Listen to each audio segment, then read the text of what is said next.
safe streets, vibrant neighborhoods, successful business and commerce. These are things that make a healthy community. We are a diverse community, rural, suburban, urban, a multitude of languages and ethnicities, ages and experiences. We are a collaborative community. Public-private partnerships make us a model community that others want to follow. It is what makes us unique. It is what makes us strong. The employees of Kent County reflect our diversity and seek to serve our communities. People in this county, in this area, we wrap our arms around each other. We come together to collaborate, to solve problems. We're all working for the good of the whole. And I think that's wonderful. And you can see it. You can see it as you drive around Kent County. Our impact starts the day a baby is born and a birth certificate is issued, to protecting children from deadly diseases through vaccination, to the public safety and justice provided by law enforcement and the courts, to offering veterans services and caring for the elderly. Every day we work to keep our communities robust. I think if you are somebody who's interested in serving your community, in building a strong knowledge base and a good group of people to work with, then the county is one of your best employment opportunities out there. It's been completely rewarding in every way I could possibly explain for 26 years, and I feel like I grow every single day still today. Leading these dedicated employees, our 19-member Board of Commissioners and our County Administrator Controller, along with our elected officials and appointed department directors, placing emphasis on civic involvement, quality housing, vibrant neighborhoods, and strong, solid infrastructure to allow businesses to thrive. Professional, dedicated, collaborative, and innovative. Behind the scenes, collaboration between foundations, charitable organizations, nonprofits, for-profit businesses, public sector demonstrated through the county, the city of Grand Rapids, the townships, all the cities and the villages in our area. If we don't come together, then we will not have the strength that we have today, and I only hope to build upon that. Our aim is to make our communities the best they can be. We are involved in exciting development projects, sustainable recycling programs, and creative progressive prevention programming.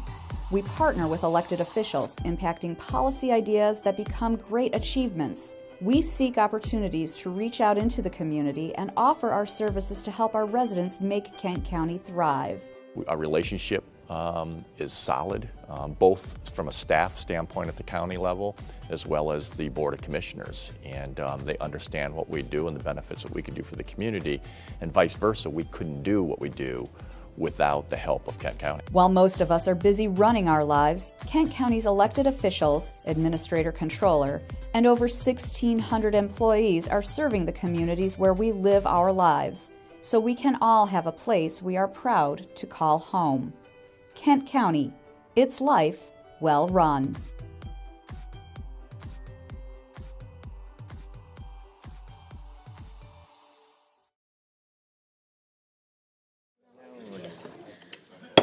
Good morning. It is now 8:30 on September 25th. We are going to open it up for our Legislative and Resource Committee to public comment. Any public comment today? All right, seeing none, do I have a motion to approve the minutes of August 14th? Moved by Commissioner Vonk, support by Commissioner Korndike. All in favor say aye. Aye. All opposed? All right, passes. Moving on to item 3, Public Affairs Associates Legislative Update. Becky Beckler. Good morning. Good morning. It's nice to be here this morning. The legislature returns this week for a 2-week session, and then they will not return again until after the November election, which is the start of what we commonly refer to as our lame duck session. The last time the legislature met, their focus was on 2 initiatives that had been approved for the ballot. One was increasing the minimum wage from $10 to $12 over a period of several years, and the second was requiring employers to pay sick leave to their employees. The legislature did approve both of these initiatives. The reason is it allows them to then make changes after the election by a simple majority. Had they let both initiatives go to the ballot, making any changes would have then required a 3/4 majority. And that was something they did not feel that they could accomplish. They do want to make changes to the proposal. There are many business entities that have concerns with how each of them were crafted. They, of course, are going to be challenged.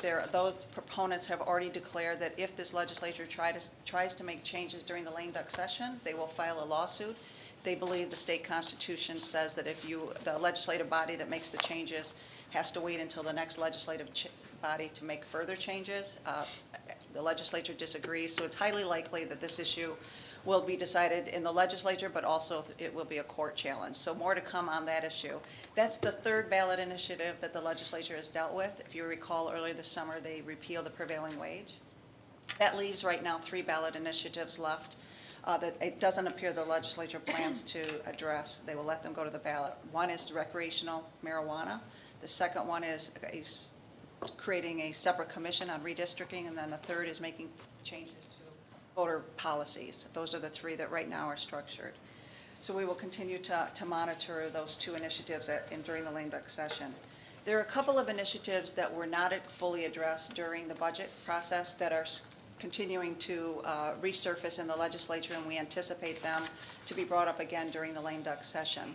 One is if you recall in the governor's budget proposal, he called for increase of tipping fees in his proposal.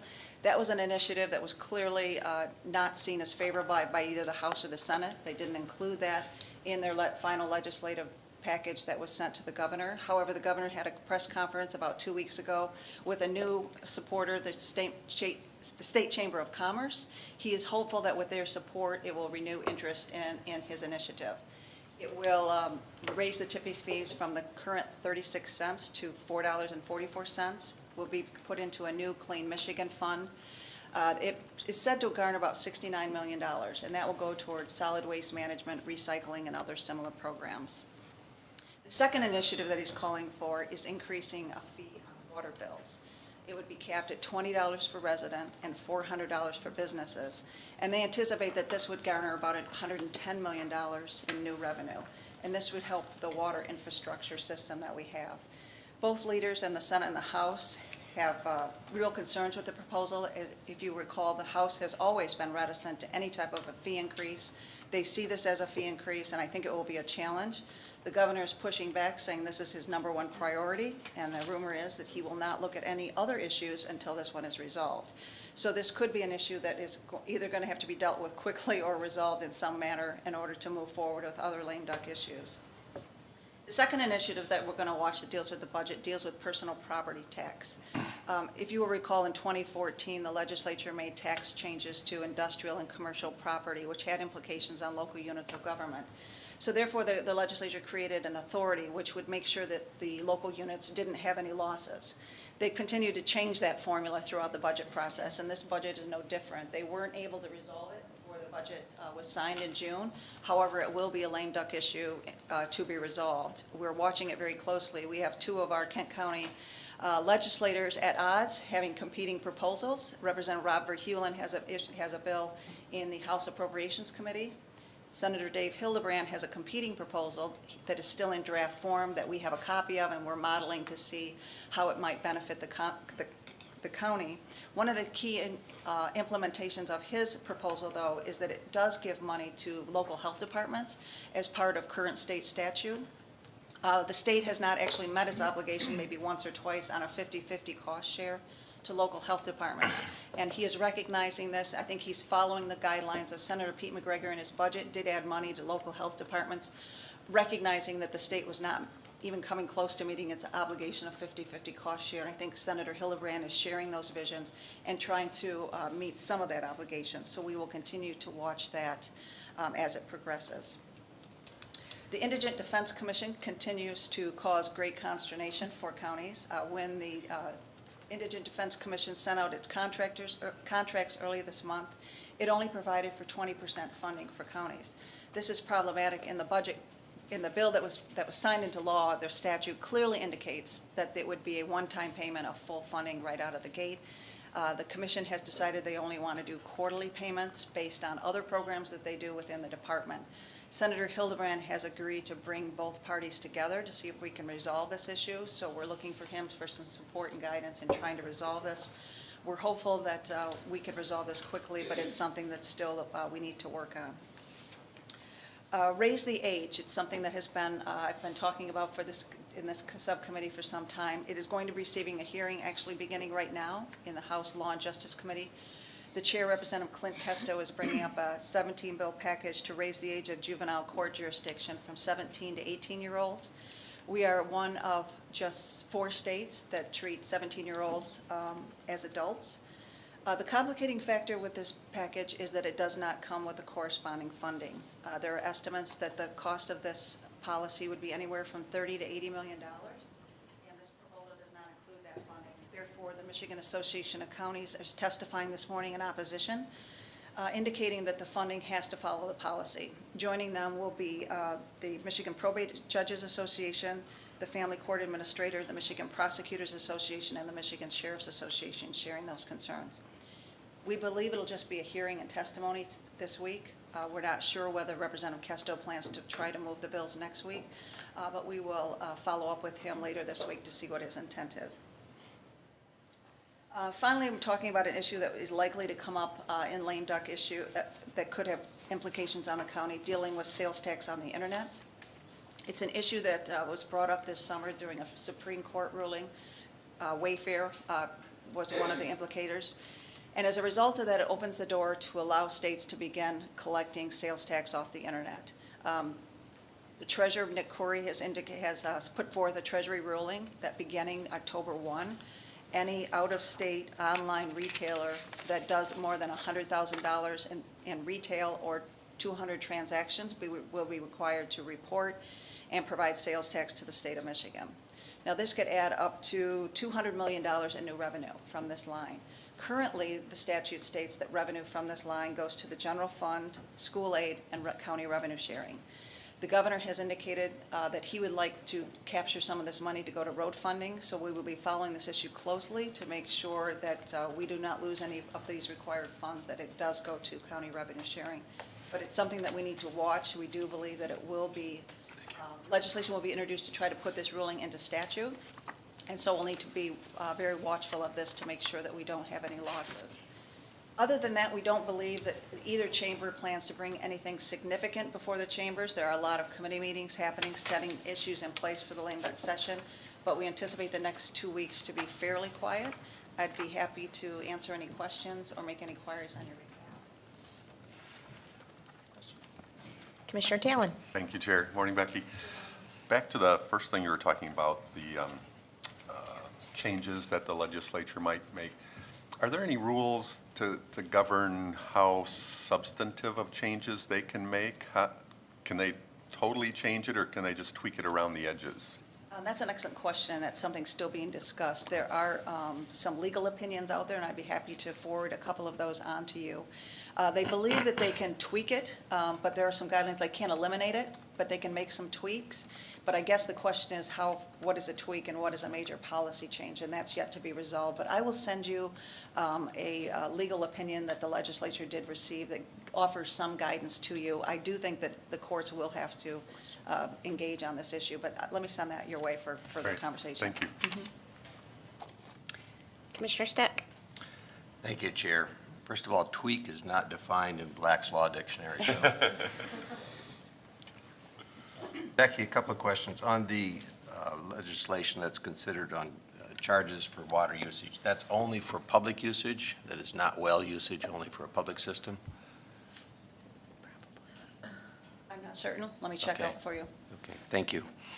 And then the second question is on the proposed legislation to increase the age. You indicated the projection was an $80 million cost. That's a statewide cost? Raise the age? Yes. You know, the Michigan Association of Counties is estimating anywhere between 30 and 80 million. Yes, that would be statewide. Okay. Have you done any projections? Do we know what that might be county for this county? I do not know. I think we're still looking into the numbers. There is a work group, actually, when this package of bills came up, I believe 2 years ago, the legislature put together a work group, if you will, trying to decide exactly how much this policy would cost. That work group is still in progress. And that's one of the concerns that we have. Allow this work group or commission to finish their work, find out what the exact numbers might be, and then let's come back and implement the policy along with them. Okay. We can get you. Okay. And then the last question, not on something you reported, but we've seen the report from the Auditor General on the 911 surcharge process at the state. And I thought you were going to do a little more follow-up on that. Any further report on that? You know, in talking with Senator Mike Knopf, who chairs the Senate Energy and Technology Committee, he wanted to think about what he could do. And in the last piece of legislation, he made an attempt to try to help us. I don't think it went far enough. So one of the thoughts that we had is having a meeting with Senator Knopf, as well as talking to the Treasurer, Nick Corey, who received this audit, to see if there's anything that the administration can do as a result of this audit to make these changes and get the information that we needed. So I'm in the process of putting those two meetings together for the individuals within the county. Thank you. Commissioner Talon? Thank you, Chair. I don't know if this is so much a question, but I wanted my colleagues to know that regarding the raise to age, there have been a lot of discussions about it at MAC, particularly on the Health and Human Services Committee that I serve on. And I want to make sure we're clear that in general, the idea of raising the age is good for kids. It's good for, it's good in a lot of ways. The issue is that it significantly increases cost to the counties because of the additional supports that we provide in the juvenile system. So again, it's not that counties or county commissioners or this commission is opposed to raising the age, but it's a cost matter. So just want to be clear about that. Thank you. Any other questions for Becky? I just have one. Do you know anything about any bills moving forward on online registration to vote? Have you heard anything? I do not, but I'll be happy to do a search for you. Okay, that'd be great. I believe that is part of that ballot initiative, Okay. dealing with changes in the voting Okay. proposal. Okay. But let me confirm that. Okay. Commissioner Talon, did you have one more? Well, a question for my colleagues again raised by the report, and that's regarding the solid waste surcharge. And I'm wondering whether our DPW is taking a position on that, advocating for it. Where are we at on that? Because it seems like it's probably, in my view, that's a pretty good thing. And wondering if we should be out there supporting that with our resources like we do on other issues. We haven't taken a position on that, and we're wondering how it's going to work with our rates as well, because we got a lot of issues at the DPW, a lot of work to do on rates and tipping fees ourselves, so no, we haven't taken it. But if it is a statewide We don't know what increase, the then we don't know what the give and take is on that as well. Yeah.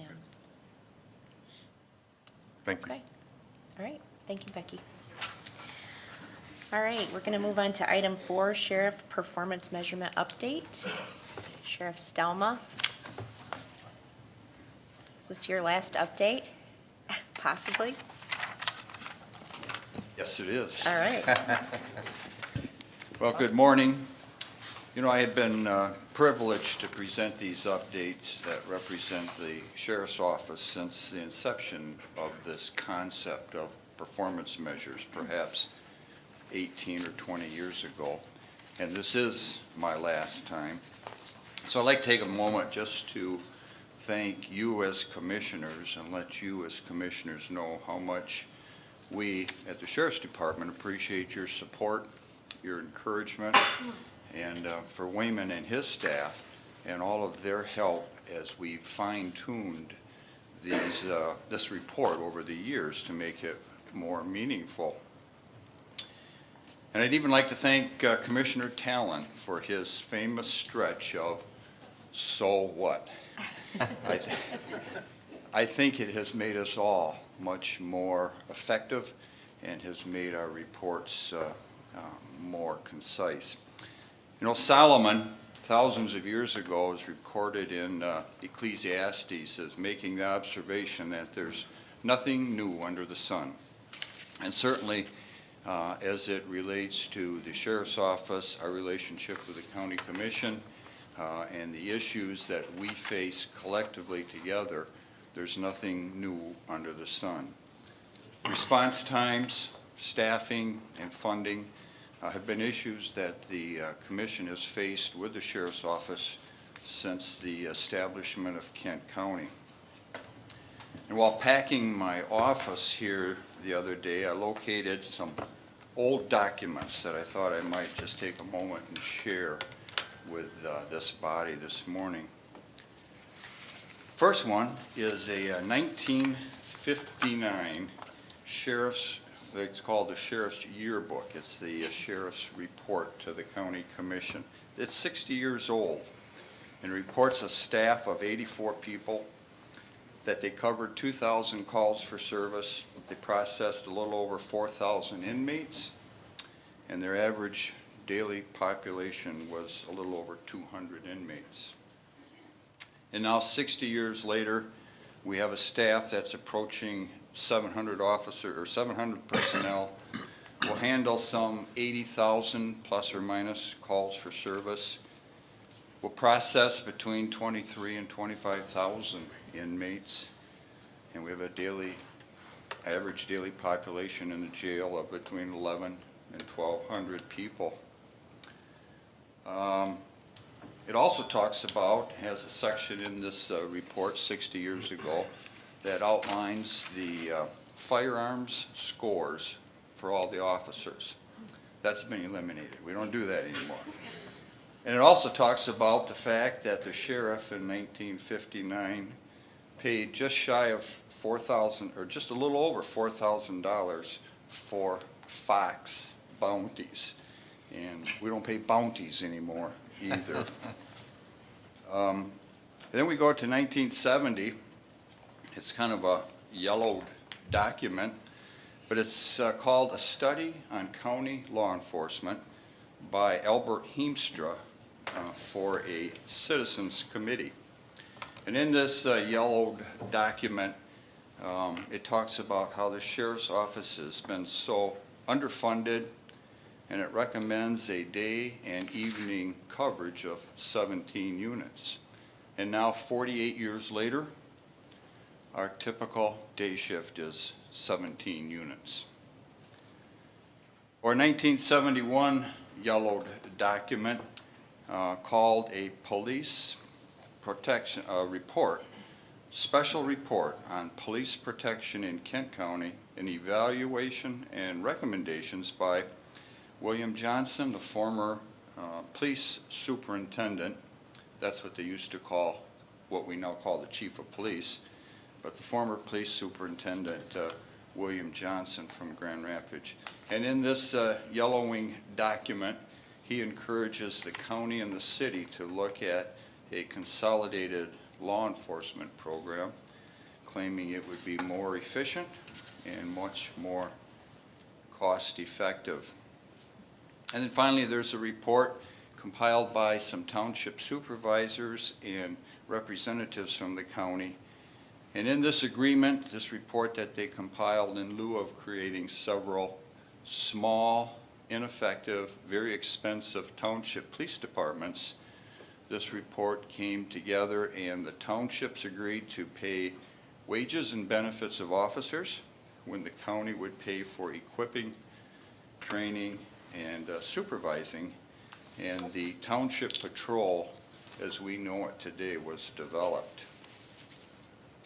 Truly, the scope of work and the volume of work has changed over these years, but the issues of funding, staffing, response times, they will always be with us.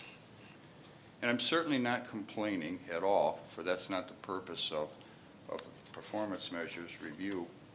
But I am here to thank you for your support and for your support of dealing with the issues in our community and how you have assisted us in dealing with these public safety issues in our community.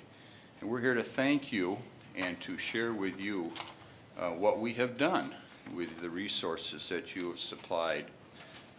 It's certainly not a complaint, but it is a thank you, because you have richly supported this community and richly supported the public safety initiatives in Kent County, and I thank you for that.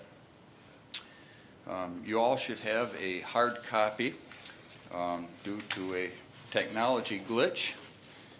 It won't be on your screen. We're going to do this the old-fashioned way, the sheriff's way, the way we did it the very first time.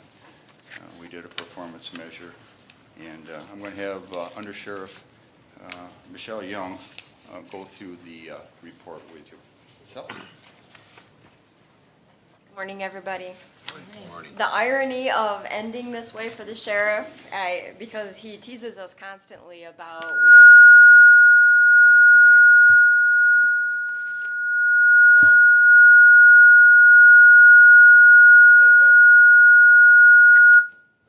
Here we go. Try it again. Can you hear me now? He always teases us about we don't need technology, we need a yellow dog, which is the old name for the notepad that police officers would use. So this is our version of a yellow dog this morning.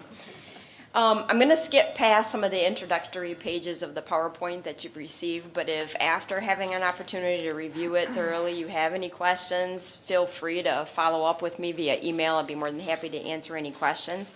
But I do want to go to the key goals and matrix, and then start with the correctional facility page. And I don't have page numbers because it wasn't intended to be distributed that way, but it starts with a picture of the jail on the front of it.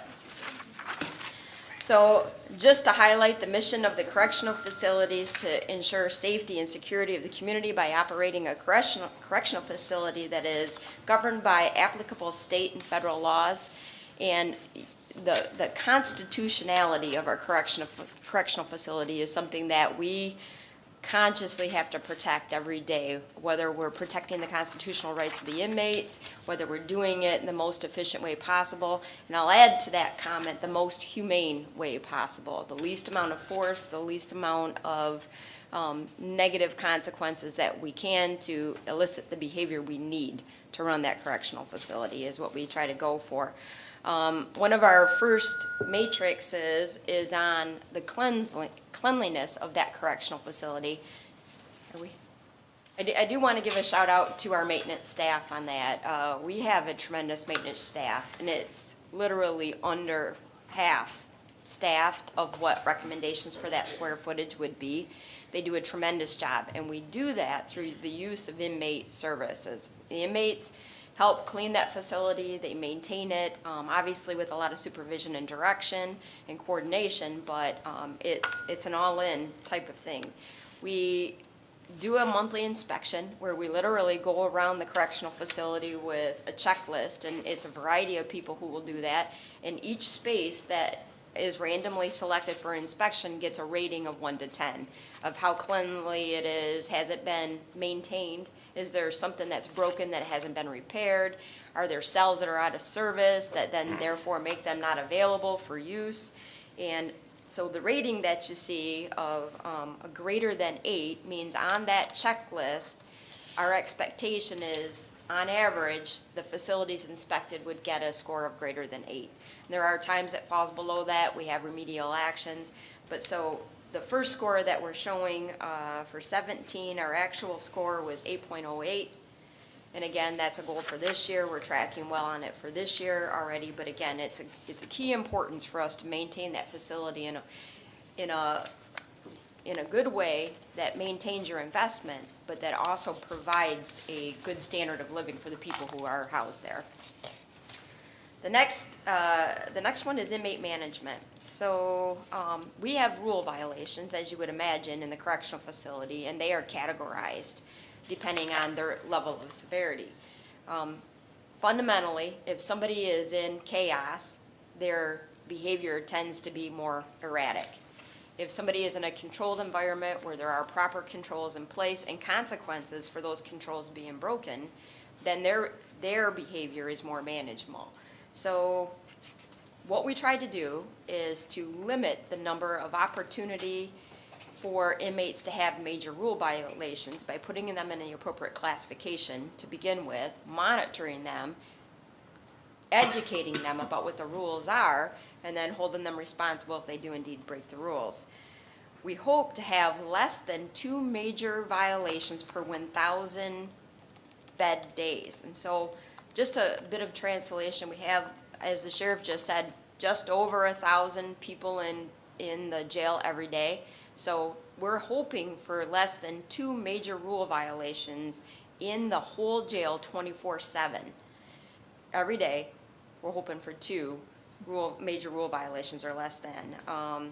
In 2017, we had 1.85, which obviously is about 1 1/4 or 3/4 every single day that we operated the jail. It's a tremendous statistics. I know it's hard to understand, but to manage that population at the high risk level that they are with that many rule violations is a wonderful feat, and our correctional staff does this every single day. The third page I'll point to is, this is a new goal. You're going to see the rating next year, but as I hope you remember from our last conversation, we have been understaffed in the correctional facility to the point where we have not been able to allow corrections staff to take breaks within their 12-hour shift away from the housing unit. So we are tracking that very closely this year. We hope to be able to report out to you successful outcomes next year, but it is still in progress. I'm going to skip to the risk avoidance. So this is important in a lot of different ways. This is important because we want to minimize the risk for the county in general to be held liable for a situation that happens in the correctional facility. And one of the most volatile situations is when there is an inmate that is out of control, that physical force is necessary. So we try to manage that circumstance very closely. Most often and historically, that happens when a person from the street is being brought to the correctional facility by police. They've been involved in a situation outside of the facility. There's typically some level of impairment, drugs on board, alcohol on board. There's also a critical incident that's happened on the street that has ended in their arrest, and now they're being brought to the correctional facility. In the old days, in the days of the reports that the sheriff just read, we had what they called a welcoming committee, and we would send as many people as we could muster from the floors out to the Sally Port to take custody of that inmate and use whatever force is necessary to do that. Our world has changed, and thankfully so. That ended in a lot of injuries for officers and the inmates that were being incarcerated. In today's world, we do send a handful of people out, but their number one goal is to talk that inmate down, to talk them into compliance, to get them to understand that it's in their best interest to cooperate. And we have been able to use force in less than 5% of those circumstances now. Actually, less than 3% of those circumstances in the past 2017. So out of 100 times, we've been called out to do the welcoming committee because somebody is out of control on the street and had to have force used on the street. Only 3 of those times have we had to continue with that force as they got to the correctional facility. I have to really take my hat off to the correctional staff. That's a tremendous statistic, and it's not representative of the correctional world as a whole. This is very unique to our sheriff's office, and I'm very proud of them for that. Let's move next to the enforcement road patrol.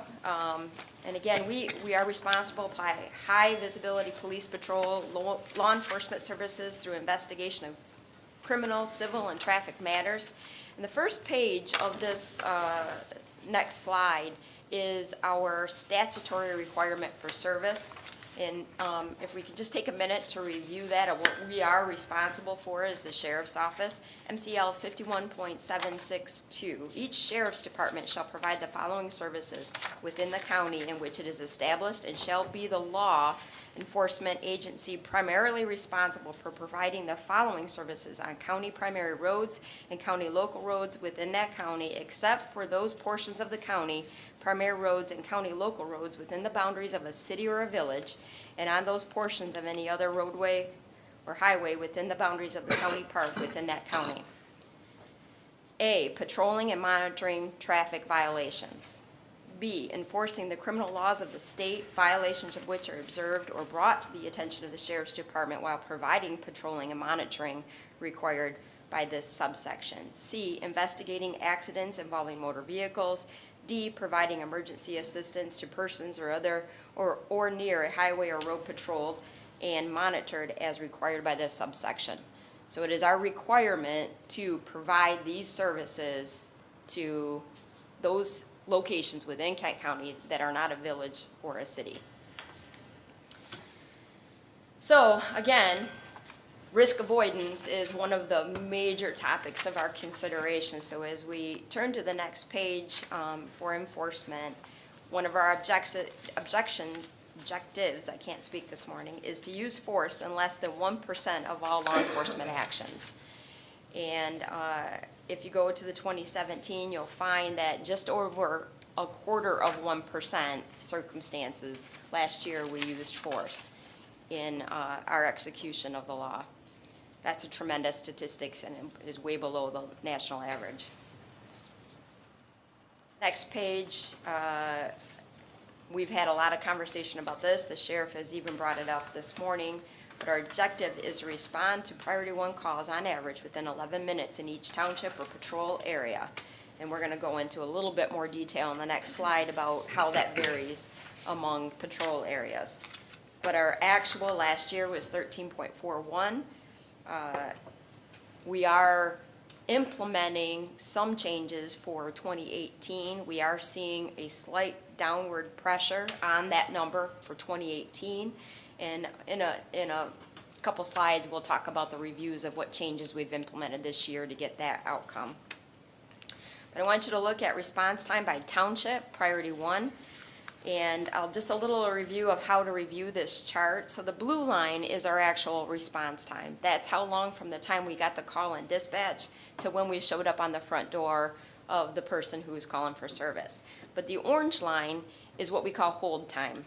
Hold time is the time it takes for dispatch to get a responding unit free. So I'll give you an example, and it's an example from this week. There's a major accident scene going on. We've had many fatals this weekend, so 2 officers are working on that, one to do traffic and one to do the investigation. If another call comes out, they can't immediately leave that scene because it will cause risk. So in the time it takes them to maybe get a fire unit to come up and take the traffic point or call somebody else over to that scene so they can leave and go to that call, that's our hold time. Or if we've got 4 incidents going on at once, that would be our hold time. So you follow along the orange and that's what you'll see. You see that obviously hold time in many circumstances really does impact. And the other thing I need to make sure we do clarify, we've had a lot of discussions about our contracts, right? Our contracts for service where somebody is responsible to patrol, primarily patrol in the funding district. So if I'm assigned to Caledonia Township because I'm a contracted car in Caledonia Township, but there is a priority 1 call that comes out in Bound Township, we do indeed take the Caledonia car and send them to Bound Township if they're not tied up on a Caledonia call. So that is one of the values that we have by having shared services, that we do have officers who are eligible for these priority 1 and priority 2 calls. However, obviously, if I'm patrolling in Caledonia, my response time to a Caledonia call would be much quicker than my response time to the neighboring township, which are 6 miles square. So just the travel time to get to that unfunded, uncontracted township is going to be longer, and that's why you see the elevated response times to those areas, because we don't have one in that location. It's a very similar slide. The next one is priority 2 calls, and we do have a breakdown of what priority 1 and priority 2 calls are in a couple slides down, so I won't go through those detail, but priority 1 and 2 calls are in-progress calls, significant negative outcomes, either property-wise or personal safety-wise, and that's typically how those are categorized. This next slide is going to be really hard to read on paper, so I will just let you scan through the numbers. So what this is are priority 1 and 2 response times that are greater than 15 minutes. And keep in mind that our measure is 11 minutes, but these are the ones that have gone significantly over what we hope to. And how many of them happened in every township in 16 and in 17. It's also designed to be a little bit of a heat map so you can review it visually. That's more difficult, but please look at the numbers and you can see that in many townships in our county, we have significant numbers of these calls that are exceeding 15 minutes for response time.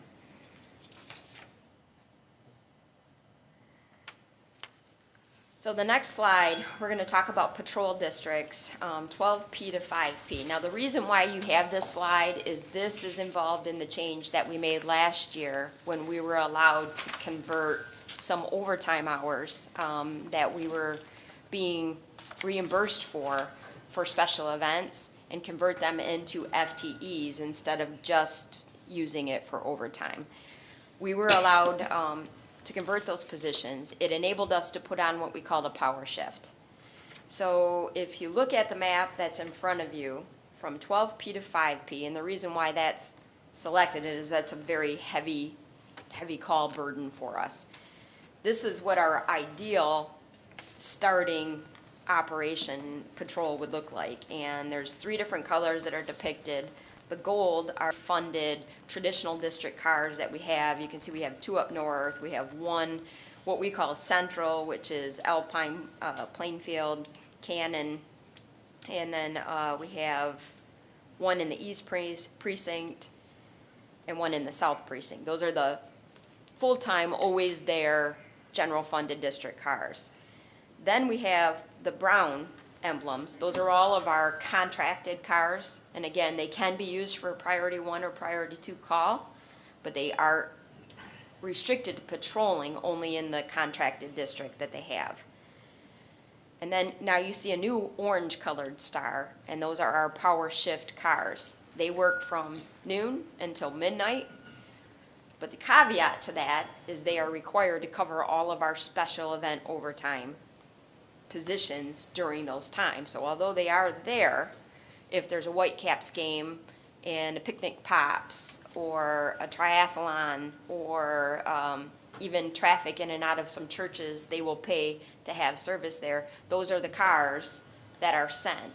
So what we see are those orange cars are there in the winter months when there are not a lot of those types of events happening, and the orange cars are not there in the summer months, which coincidentally is our high traffic load, right? It's vehicle traffic, it's our call load, it's when people are out and about in our community. So although it has had an impact on our response time, and we have absolutely benefited from it in patrol, it has done a lot to show us, indeed, patrol staffing will improve our response times, but it's not a perfect plan, as we talked about. And then the next page just goes to the next segment of time, 5P to 12A.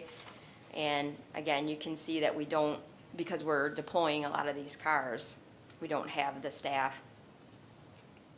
When the power shift is not on, as the sheriff said, we are down to 17 or 18 cars, depending on how many contracted positions we have at that point.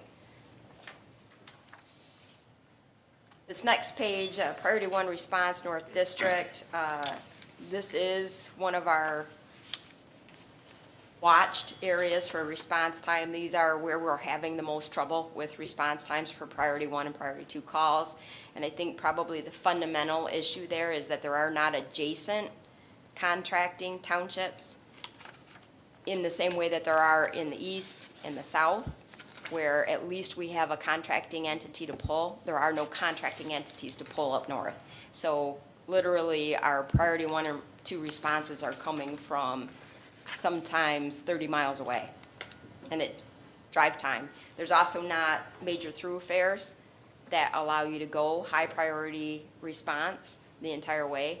There's a lot of traffic issues, safety issues. This next page, 2018 Staffing Initiative, talks about the power shift and what we did in more detail. I want to highlight the third bullet. Power shift is allowed for 2,174 hours of special event incidents to be covered by on-duty staff, saving approximately $111,961 in overtime, while generating $184,790 in revenue. So it was a very fiscally responsible change that we made, and we did get a positive outcome for our response times. We have further to go, but we are making progress. Support services is the next area that we want to talk about. Our traditional performance measures in here have to do with our 911 center, and you've heard me talk at nauseam about our 911 center, so I'm not going to go into a lot of detail, but I do want to talk about this particular one. 2017, we wanted to answer 95% of all of our 911 calls within 15 seconds. We were successful in doing it 93.55% of the time. Now that seems like a pretty mild drop in performance measure. We've never had it drop before that significantly below our 95%, and this is what happens when you don't have enough staff in your dispatch center. And it's not because we weren't allowed enough staff, it's because we've been having difficulties recruiting and retaining dispatch staff. And we took on the contract with Wyoming in late 16. It took a tremendous amount of resource to bring that staff on. And I will tell you, even today, we are having problems getting enough staff and retaining enough staff in our dispatch center because there are better jobs, less stressful, the same money, in many circumstances, better benefits and better time off and better hours, that this group of people that would typically be our target can get on the outside of public service. So this is something for us to watch. This is going to be a critical issue for us because that response time in answering the call obviously significantly impacts the response for everything that happens after that. So if you don't have time to fully answer the questions or ask enough questions of the caller, it impacts what type of response we do, how quickly we respond, and how effectively we respond. This is something to be watched. The next one, answer 99% of 911 calls within 40 seconds. So this is about 3 rings, just to put it in perspective. 40 seconds while you're waiting at a very critical incident is enough time for somebody to hang up in some circumstances, thinking they're not answering. Because in those circumstances, everything's exaggerated, right? You feel like it's taking forever. We were able to answer 99.68% within the 40 seconds. Talk about significant budget issues, and I don't want to hit all of them heavily again. You have them here to read. But I do want to talk about the third bullet. Again, a significant number of our staff are reaching retirement, which is causing shortages on our roster. This is causing upward pressure on our overtime, while also forcing us to work without appropriate staff. We are expecting many additional retirements over the next 5 years within corrections, enforcement, and dispatch. So I don't know how many of you guys were in government in 1994 to the early 2000s and really were watching the trends in government. But in law enforcement, this was a significant time period. It's when many of the COPS grants came out. There was significant hiring in law enforcement and a lot of different programs that got started. In law enforcement, about 25% of our staff right now were hired during those years. They are now reaching their 25-year retirement eligibility. The issue is what happened subsequently to that portion of time is that there were withdrawal of resources and hiring freezes and even layoffs at the sheriff's office for short periods of time. This means that there is a major gap in time that we had people that we hired, which means we're going to have gaps in supervision, we're going to have gaps in training capabilities, we're going to have gaps when that 25% walks out the door. This is something we all have to pay attention to, and we are tracking it very closely. We're doing whatever we can, but it's important that we all understand I can't hire a cop today and have him work tomorrow. I can't decide we're going to hire a cop in 6 weeks and be able to hire a cop in 6 weeks. It is nearly a year from the moment that we get permission to hire somebody till we have somebody actually working on a roster when you add together both the recruitment time and the training time and the supervision that it takes to get that officer. I'll give you one more issue. We are not different than Grand Rapids or Wyoming or Kentwood or Ottawa County or Allegan County or Newaygo County or Ionia County. We are all in the same boat. And our police academies are graduating record low numbers of officers who want to work in the field of law enforcement. record low, easily 30 to 40% below what the projected demand is going to be. We have to stay competitive as employers. We have to stay intuitive to what the needs of these employees are and how to retain them and how to bring them to Kent County first. And we have to proactively work within the resources of all of the state to make sure that those numbers improve for police academies. This is going to be a major issue in our communities, and it's not just Kent County who are going to see it.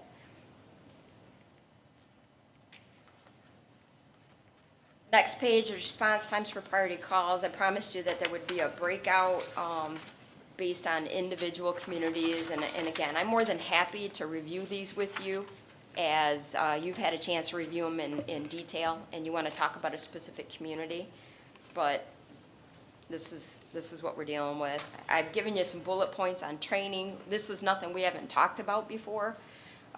So again, I'm willing to answer any questions after you've had a chance to review it. I understand you just have it in front of you. I want to talk a minute about the opioid epidemic, because we talk a lot about that as a community.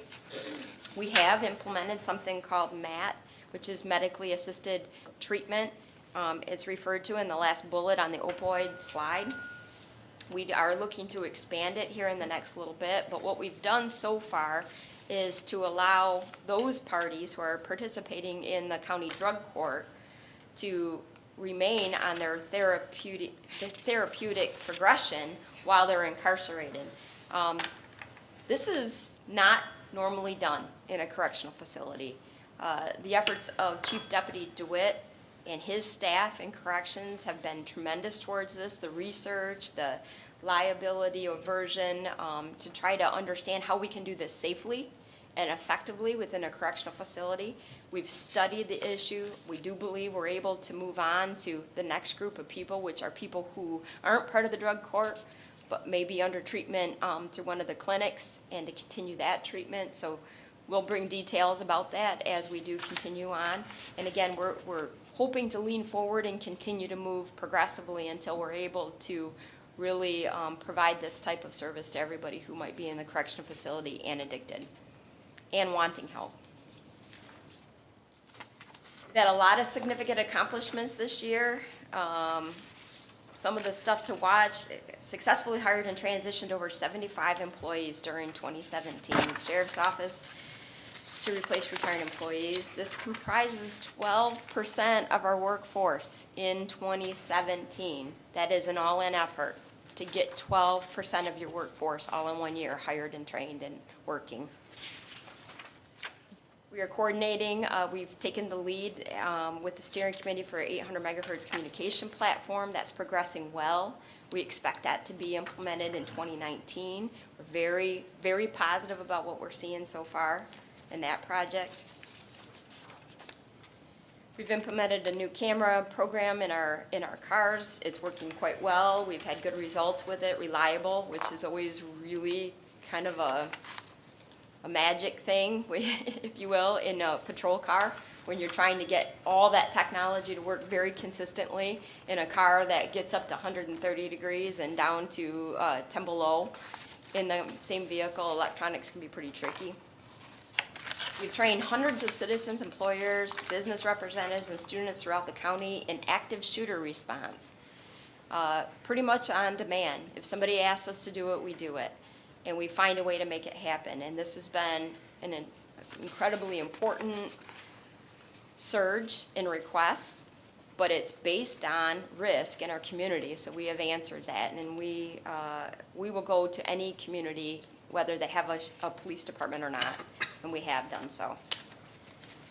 We've transitioned to a new vendor in our inmate phones. This has substantially increased our revenue, while at the same time substantially decreasing the costs paid by families and inmates in our correctional facility, which, by the way, was our goal when we sought a new phone vendor, was to reduce the cost of remaining in communication with the family and friends, because that helps an inmate transition more effectively back into the community.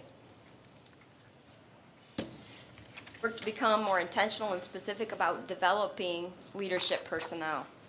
Again, we've talked about the risk about how many supervisors are now retiring, how many key command staff are ready to walk out because of retirement.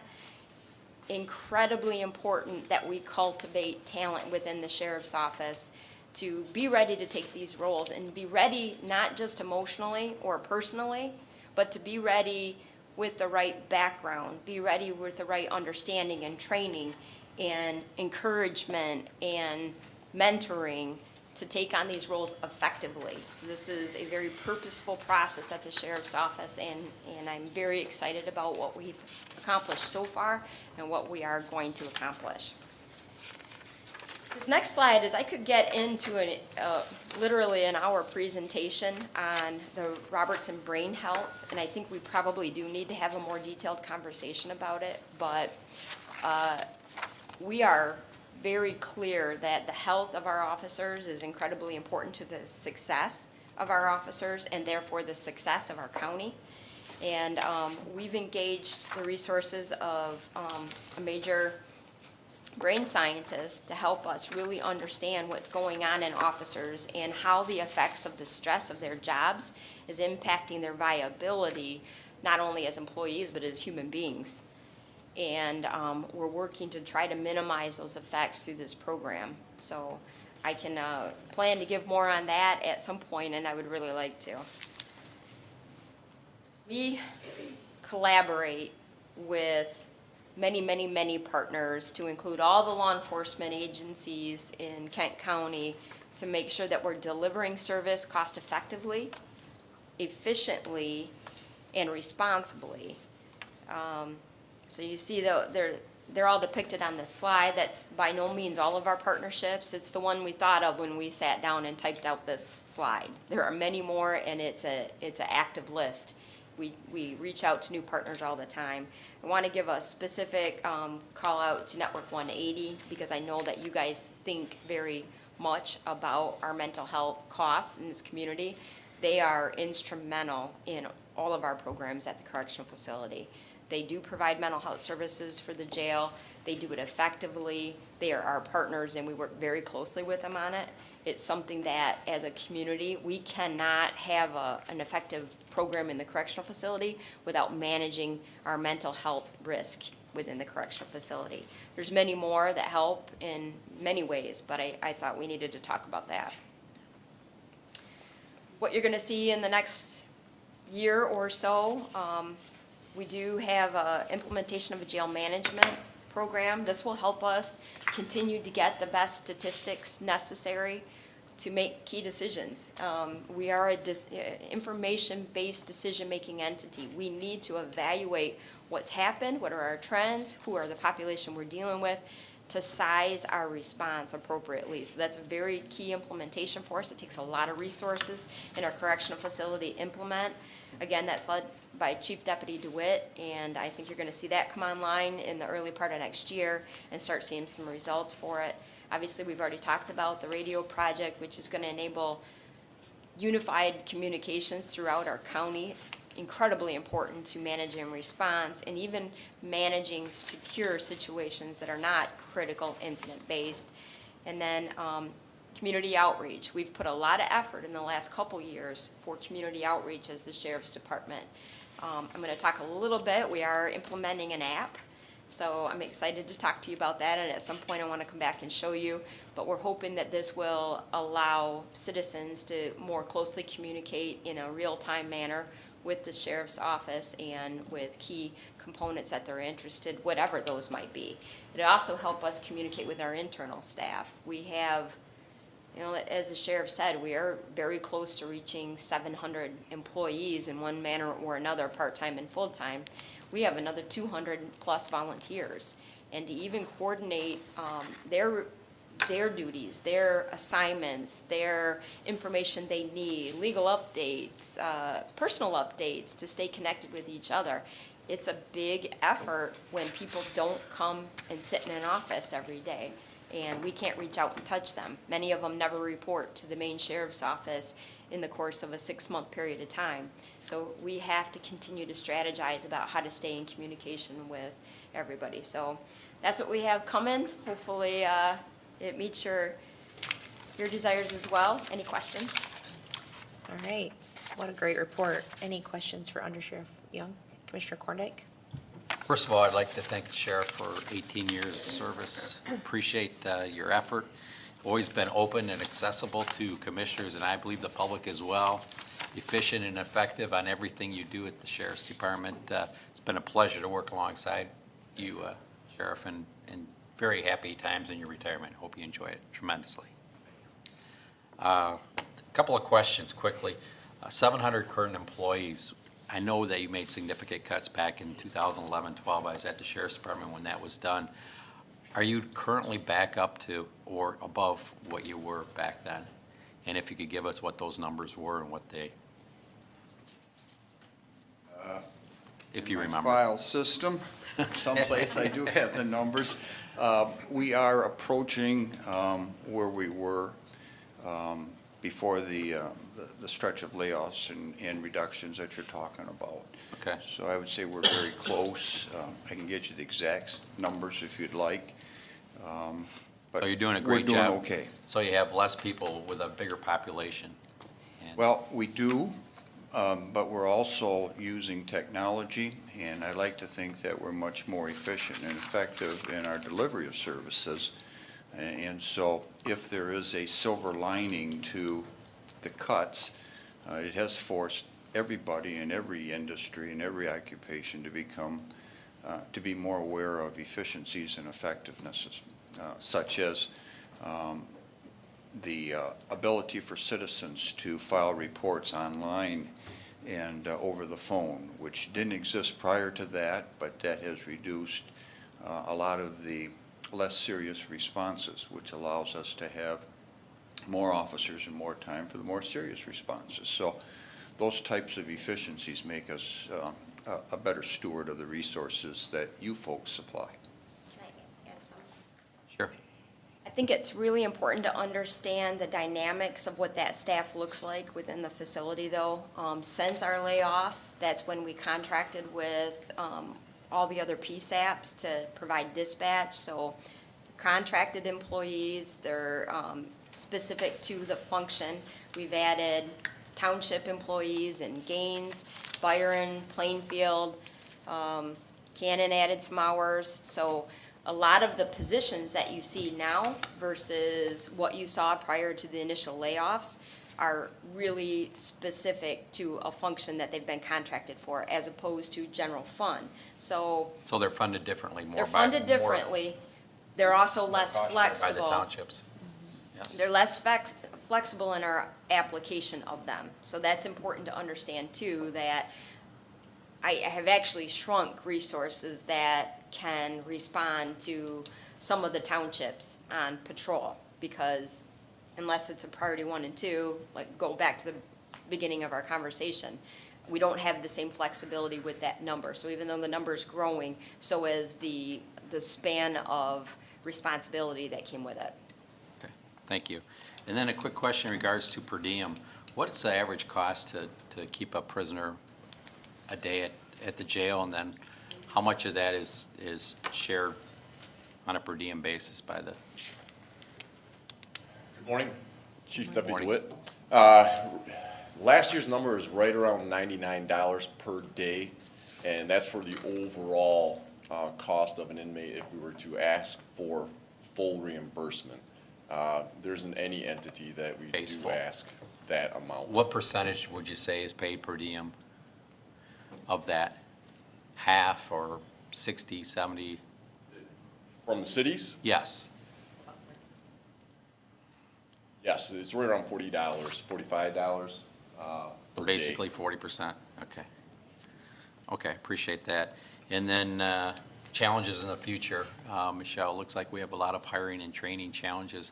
How are we gonna prepare to make sure that we're able to do the things that we need to into the future to hire the people that we need to hire? Do we have, I would assume we have some sort of a plan to accomplish that. And who's ever crazy enough to follow the sheriff into that job is gonna have some real challenges, so maybe you could speak to that a little bit. Yeah, Well, obviously, we do have a system in place that has been geared up for larger numbers. We work very closely with Human Resource, and they are tremendous partners in this, and that they really work with us to try to make sure the process continues to move. So we do have the numbers.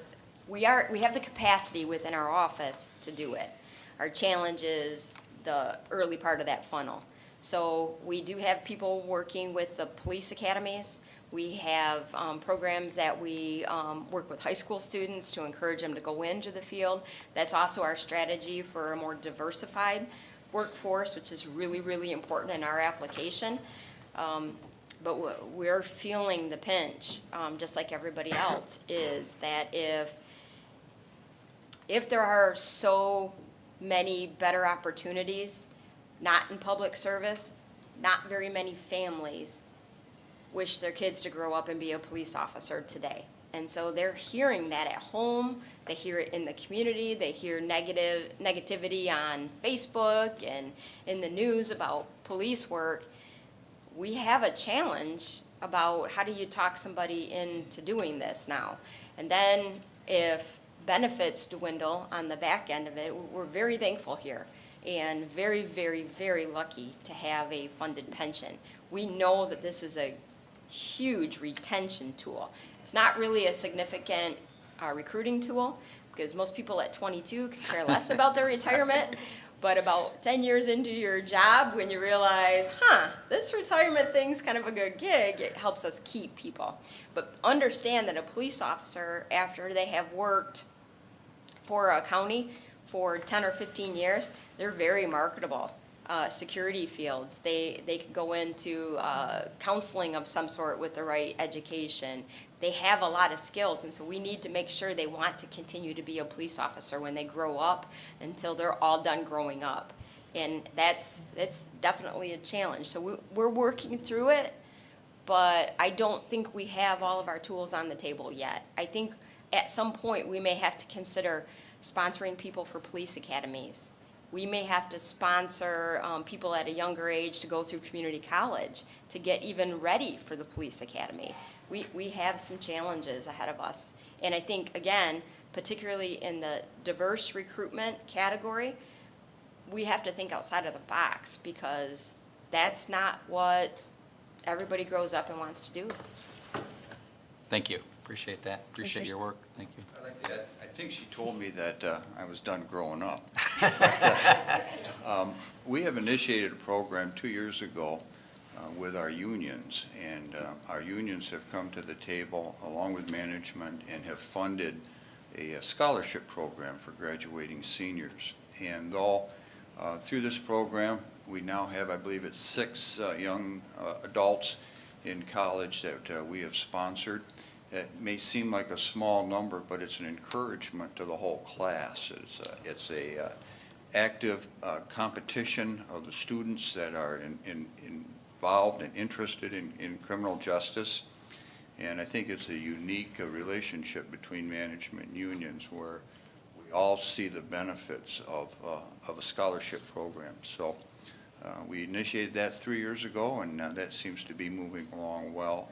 And I think that will encourage lots of youngsters to consider criminal justice as a field. Thank you. Commissioner Skaggs. Thank you, Chair. I guess I'll just keep following up with that if I could. I have a couple of questions, I guess some of which I'll email. I'll try to keep it at 2.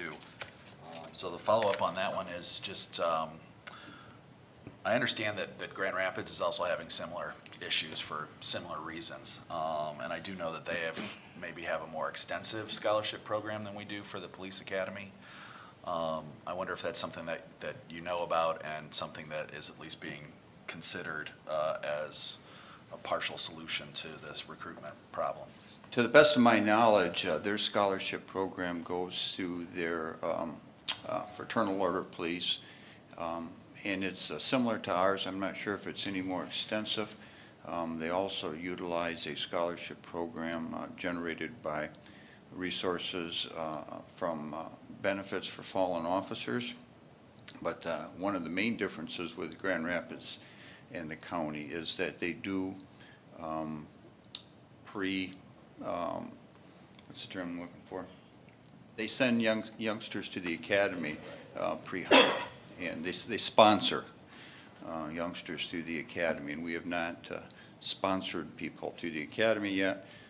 We have had great success with human resources in allowing us to, when we know a position is coming available, that to the extent possible, human resources lets us hire if the timing is right and get people on board before the officer actually walks out the door, so we can shrink that training time. Right, well, I wonder if it would be worthwhile to look a little bit more into that Grand Rapids program, especially as it helps us out with diversity and maybe with retention as well, if we're sponsoring young men and women that come from the community, who are probably more likely to stay than head off to other pastures. So we have talked at great length to Grand Rapids about that program.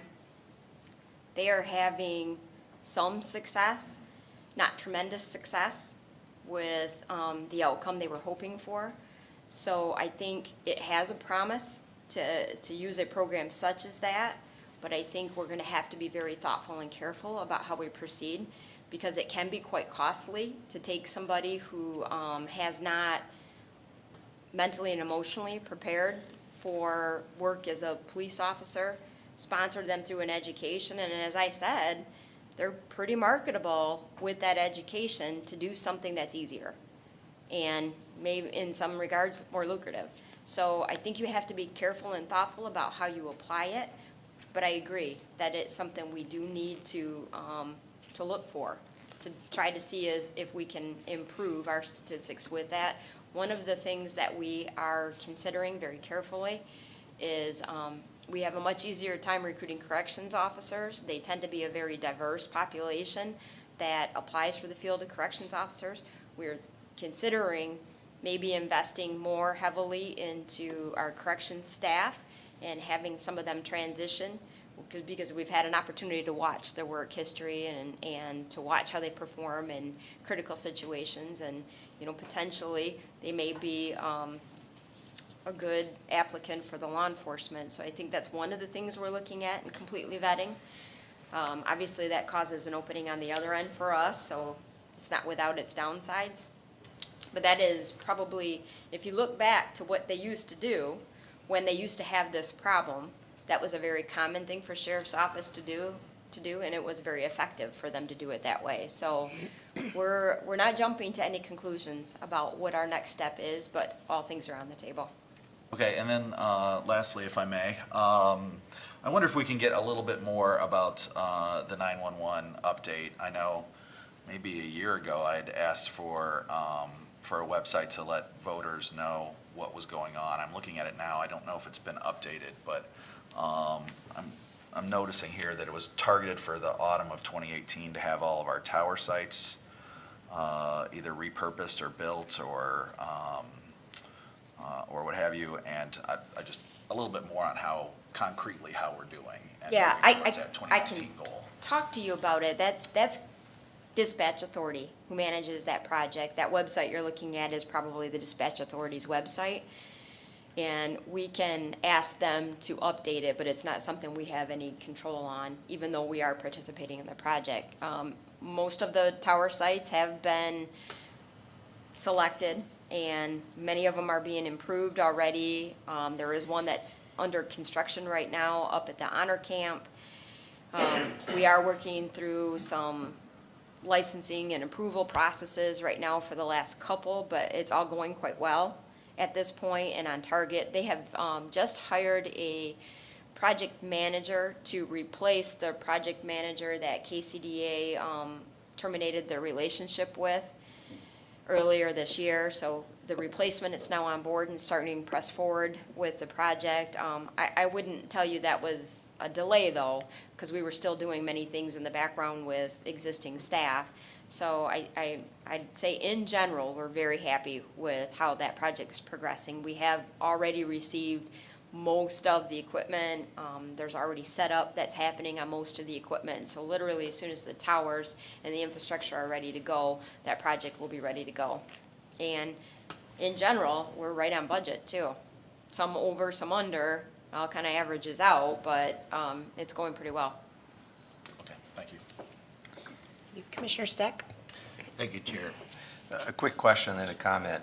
With respect to your efforts to recruit, I encourage this scholarship program. I think it's effective. It's proven effective elsewhere.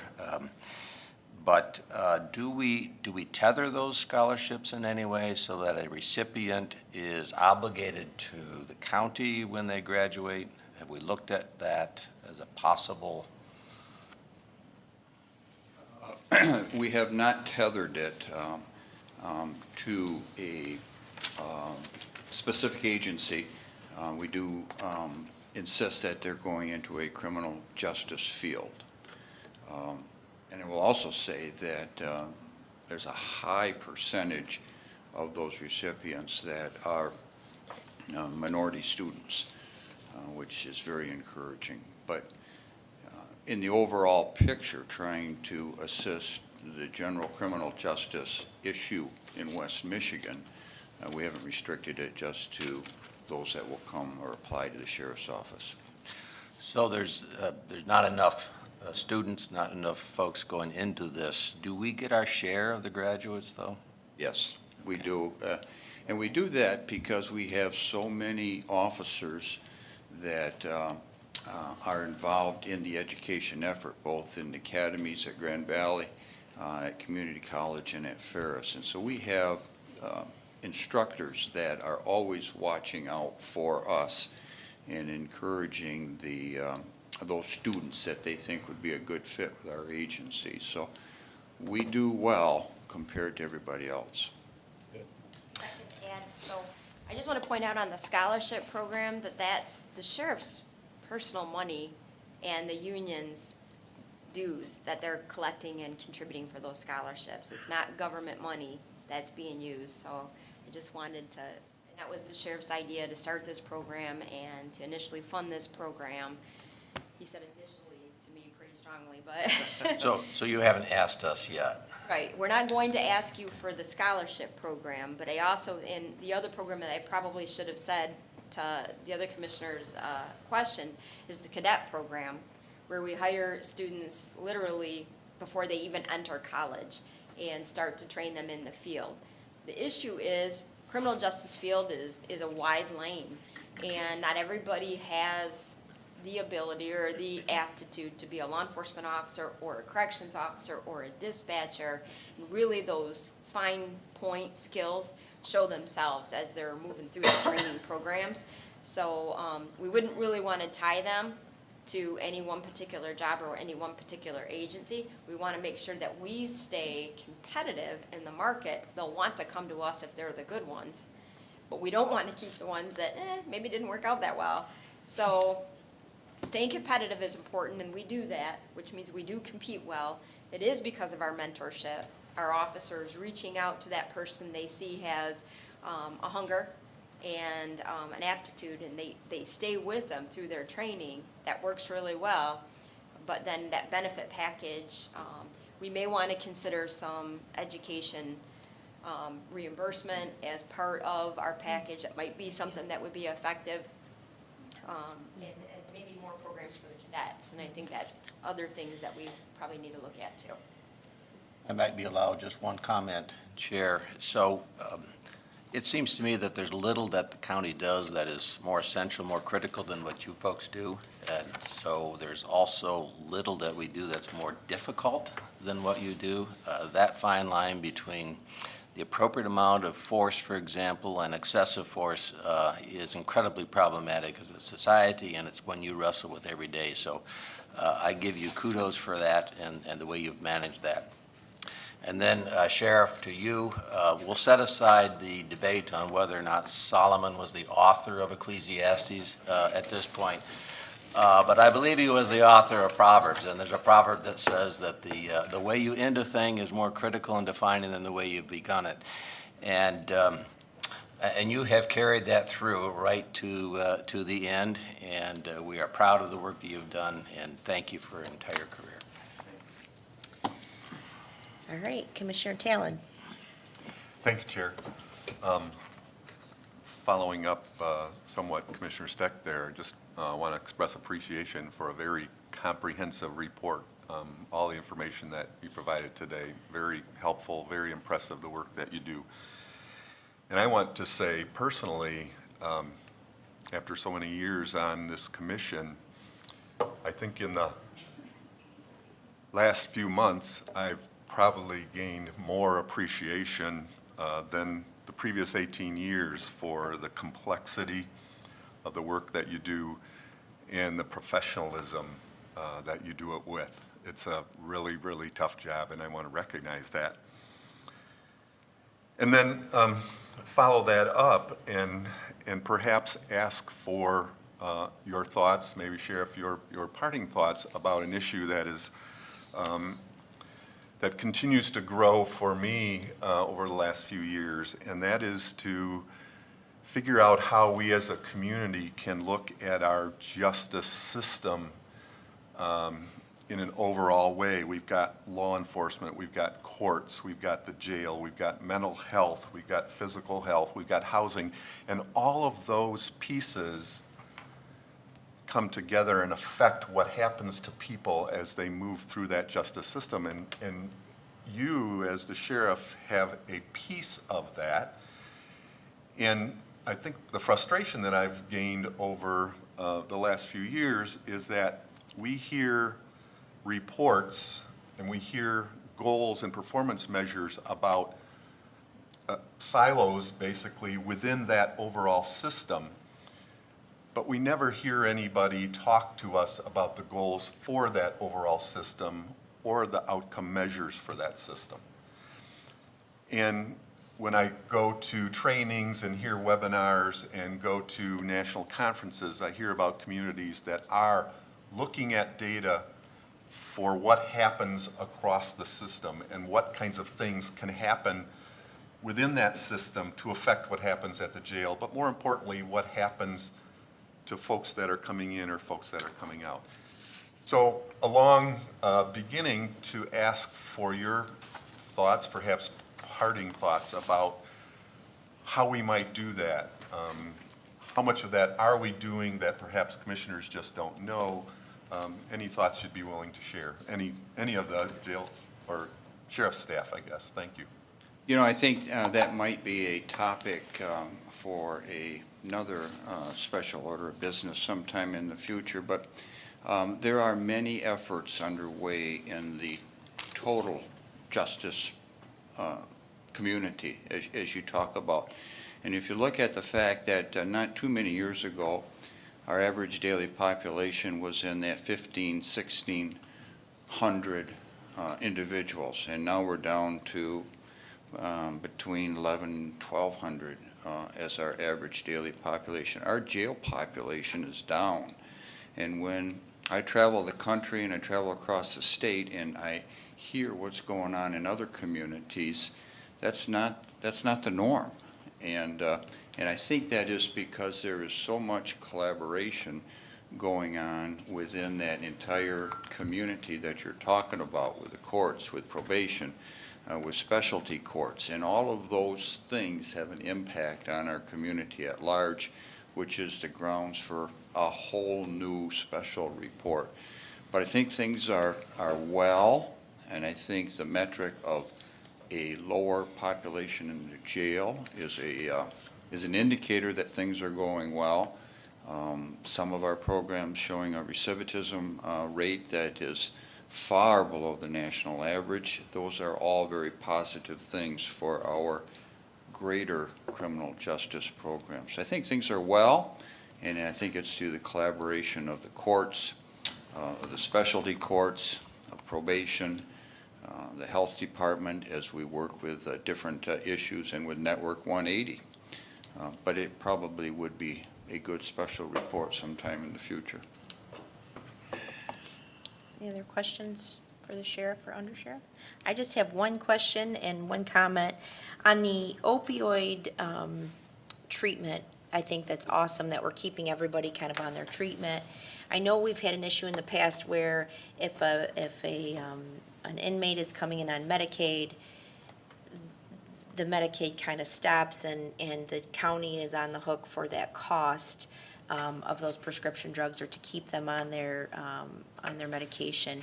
have we seen an uptick in costs in keeping some of these people on their treatment? How are we mitigating that? Is it significant, not significant? The Medicaid issue is still an issue. Yep. I don't want to imply that that's gone away.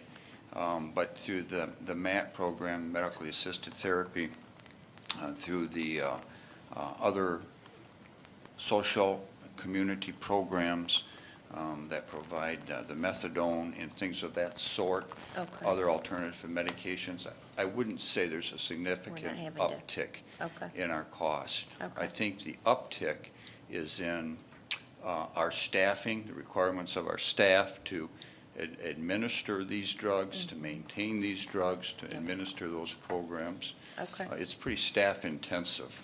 Okay.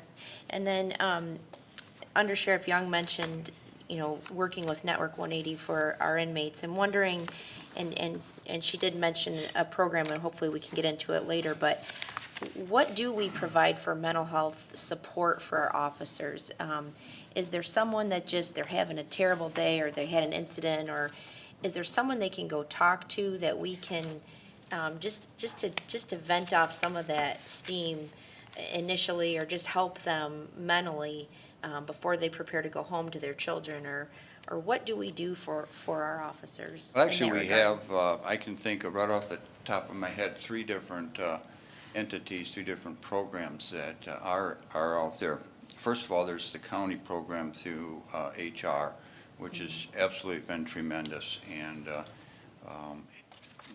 officers frequently utilize it, Okay. both with the encouragement of a supervisor and seek it out on their own. So the county's got a good program going. Okay. Then on top of that, there are any number of chaplains that are in the department every single day, and the officers build personal relationships with them just as they interact on the floor or as they pass. And that's been a great resource to the officers when they want it, if they want to seek it out. And then the undersheriff alluded to this brain health program, which is strictly voluntary, but has had a tremendous impact on a number of officers in dealing with stress, and equally important, dealing with the long-term health issues that are typical to law enforcement, such as diabetes, early onset dementia, and things of that sort. And just lastly, thank you so much for being such a great sheriff to our county and all your service, and there's not enough words to thank you, so. Thank you. It's been Sorry a it's your privilege to last- work with your last- each and every one of you. Your last presentation. Thank you, Sheriff.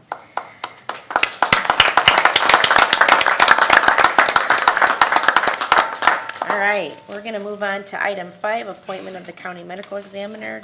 Wayman, do you want to give us? Yes, this is a request to appoint Stephen Cole, MD, as the county medical examiner for the term of January 1, 2019 through December 31, 2022. State law requires the Board of Commissioners of each county to appoint a county medical examiner for a 4-year term.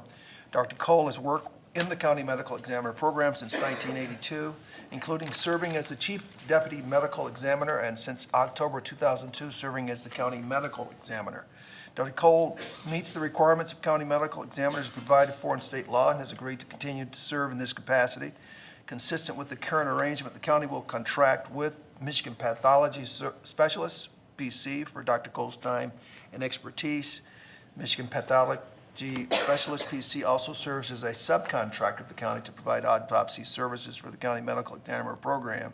As permitted by statute, Dr. Cole will continue to provide autopsy and investigative services while serving as the county medical examiner. All right. So moved. Motion by Commissioner Cornick, support by Commissioner Vonk. Any questions or comments?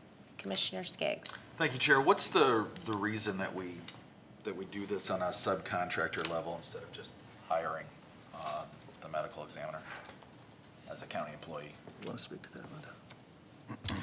It's been set up this way for a number of years because we work with the pathology specialists for Dr. Cole as well as some of his assistants.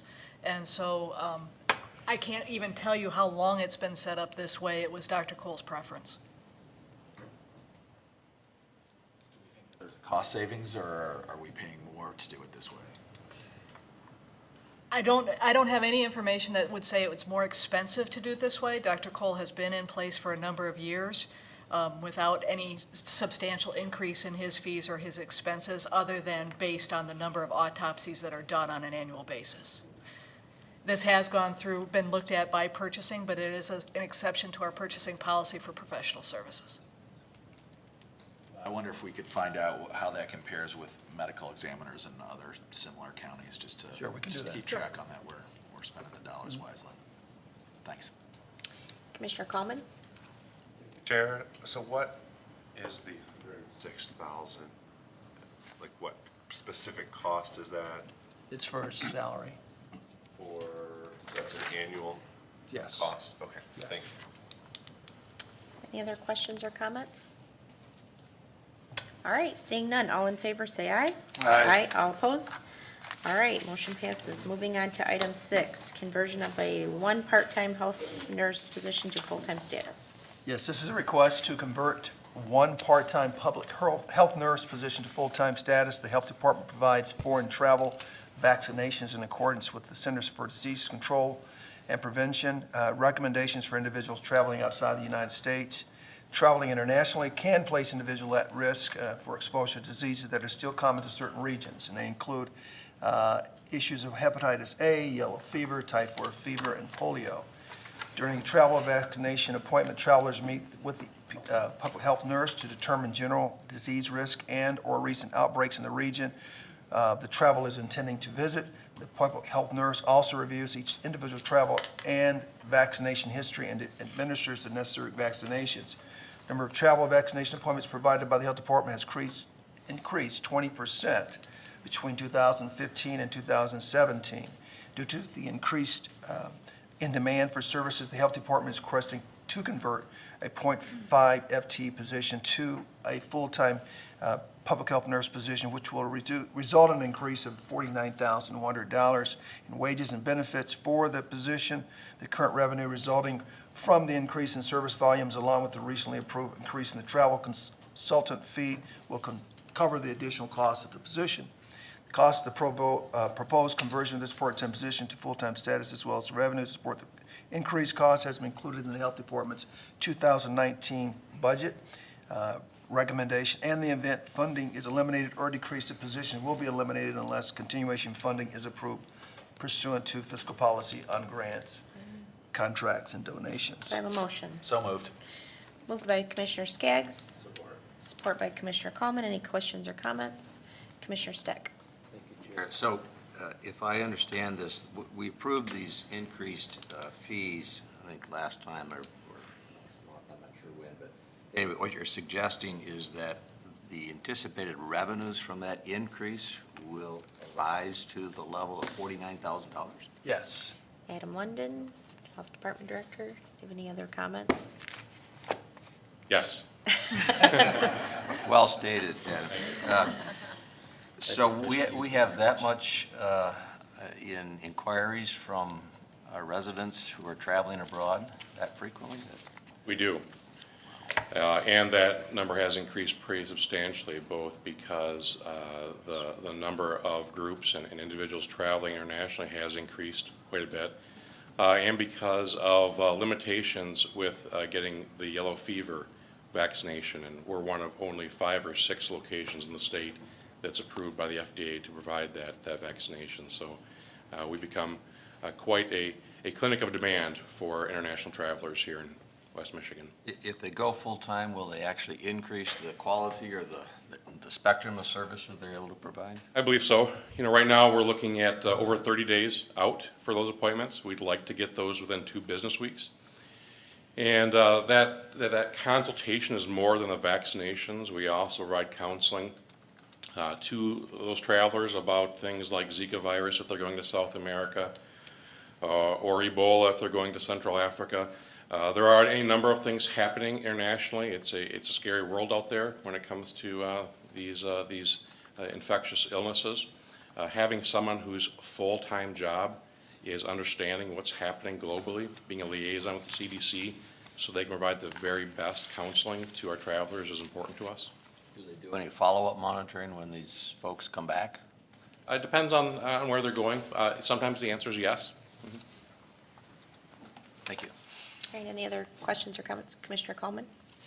I think you answered my question with the yellow fever comment, but the question was, are we at risk of any, with the increased fees, actually having people go elsewhere for these services and actually seeing a reduction in service? I don't think so.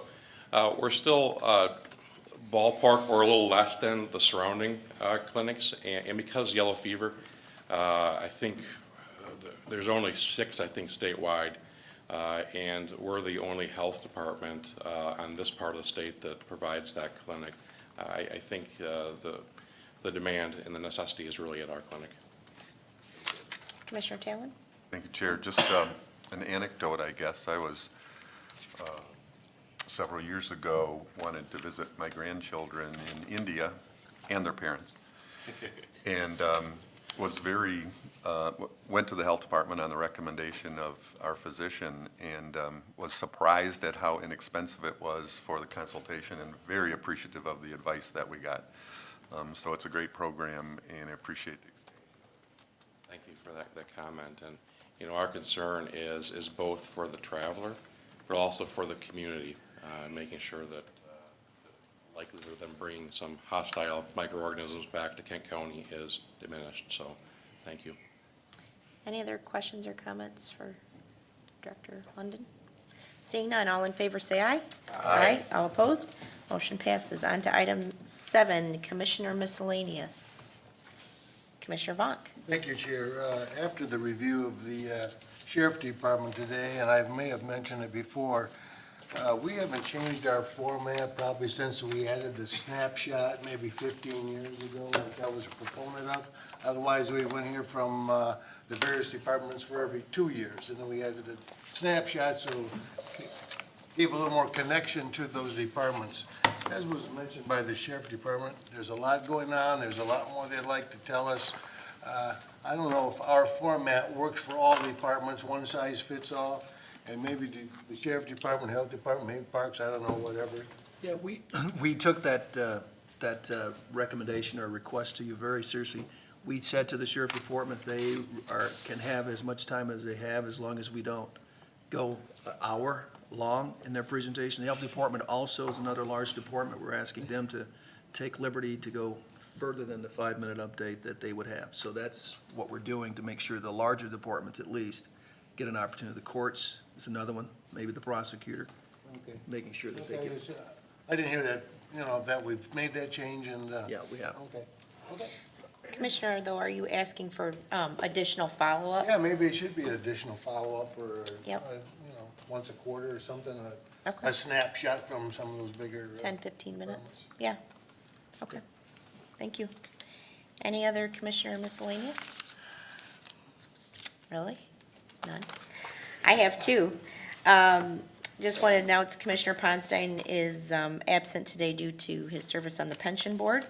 And then I also am appointing a subcommittee. We have 2 vacancies on the Kent District Library Board and 1 on the Front of the Court Committee that we would like to fill before the end of the year. So I'm going to appoint myself, Commissioner Korndike, and Commissioner Talon to fill those positions, and we'll be looking for applications and making those appointments very soon. Seeing no other Commissioner Miscellaneous, we are adjourned. Thank you.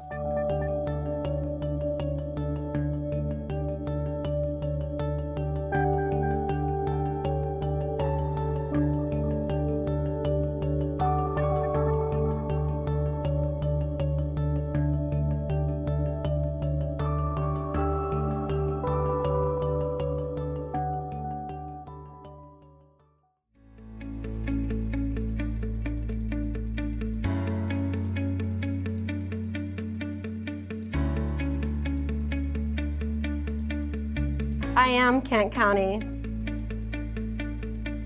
I am Kent County. I am Kent County. We are Kent County.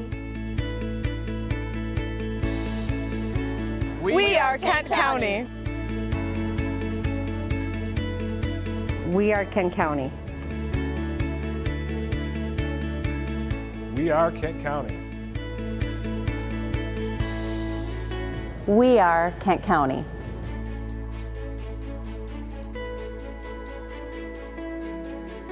We are Kent County.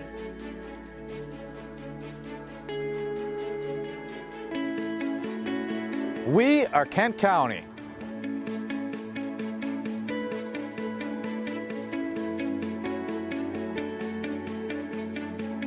Peya, Kent County. Ami, Kent County. Somos Kent County. Mas Ira, Kent County.